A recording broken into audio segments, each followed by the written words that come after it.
Let's talk about breakups. Breakups. What kind of breakups? You said to me you prefer your men chocolate and all the rest of it. You said to me that you're a very strong woman and perhaps you ought to be a little bit more submissive. Let's look at what you think is the black man within a relationship and how he sees himself against a black woman as strong as yourself. What do you think of him? I think the black man is the greatest creation that God did. And I think as a mother, me raising a black child, I see how we as mothers spoil our black men. And we have made them and created them like the way they are. So now I understand men now for me raising my son. You guys are such gentle creatures, and you really can't love us the way we really need to be loved, because women, we crave so much love. So our love, what I think we really have to get from God, that kind of love. Now, women just have to be a little gentler with the black man, because the black man is not giving its just due in America, in corporate America. You guys are beat down, beat down, beat down. And then, because I think you're other people, and I think white men are in awe of the black man. Oh, I know I'm gonna get in trouble for that, but so be it.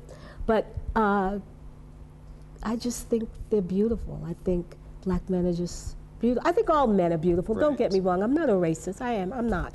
But you asked me about black men, so that's so then how do we turn the mirror onto the black man so that he sees what you're defining him to be? By how you treat him. By treating him like the king he is. If he acts like the king.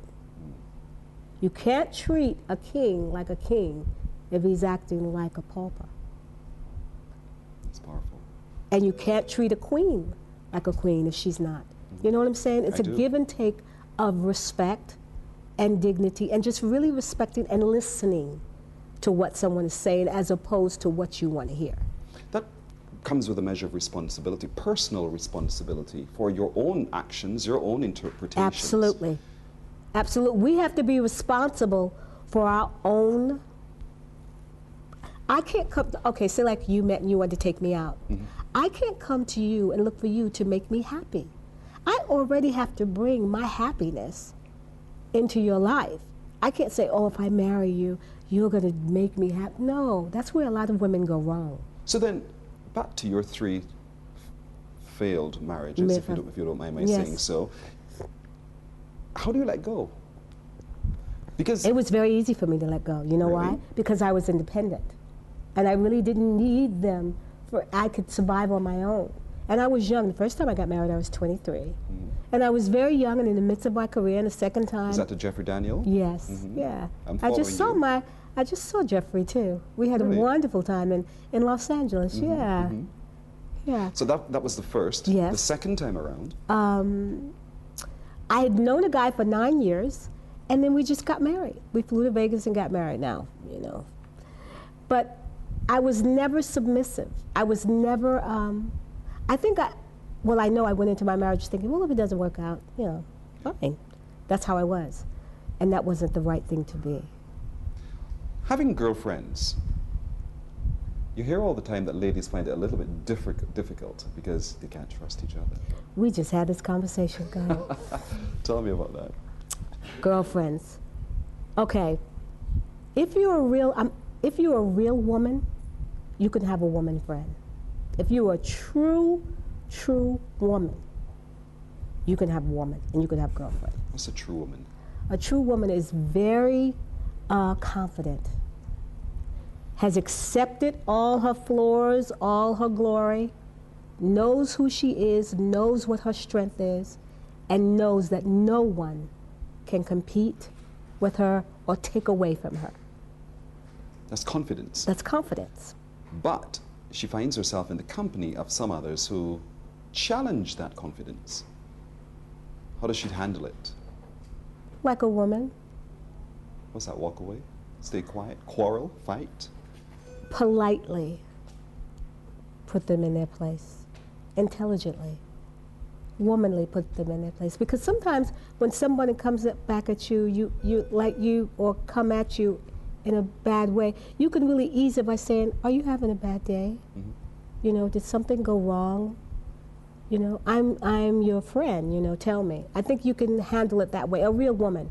That's the only way you can have girlfriends. Otherwise, it's going to be catty and your hair is long, or you lost 5 pounds, I didn't. Yeah. You know, you shop, you have that bag, I don't.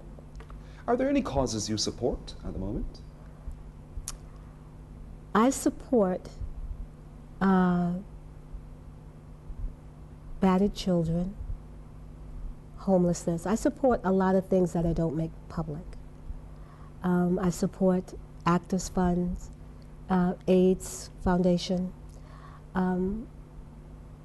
I support a lot of causes. I'm cautious about certain causes because I think a lot of those foundations line their own pockets. So I pick and choose who I give to. What do you think of President Obama? I love President Obama. No one can say anything bad about my president, period. I don't want to hear it. I don't want to hear what is his, Beck and Rush Limbaugh. Rush Limbaugh should go somewhere and just shut himself up somewhere in a house and never talk again. Is that based on his race, or is that based on something else? It's based on his intelligence, and it's based on his race. Why wouldn't I be proud of the first black president? Why can't I say I love my president simply because he's black? Why can't I say that? I have the right to say that. I have the right to feel that way. He's having a difficult time trying to garner support for his health bill, his health reform bill. Why do you think that is? Personally, I think he's having a hard time because he is a black president. And they refuse to respect that office with a black president sitting in it. That's just what it is. Mm-hmm. They don't think he knows what he's doing. For him to have his speech the other night, and for that gentleman to rudely yell out, that has never, ever been done. To me, that was uncalled for, and it was racist, because he didn't do that to President Bush. And look at the mess President Bush did. I just think it's because he's a black president, and people are not used to taking orders from a black man. What did you expect, though, when he ascended to the presidency? That's because you're hearing some stories from the African American community that suddenly the gold carpet would have been laid out, and all of the things that they were wishing for would suddenly come into being. Was that a true reading? We all know there are maybe about 4 families that really control America.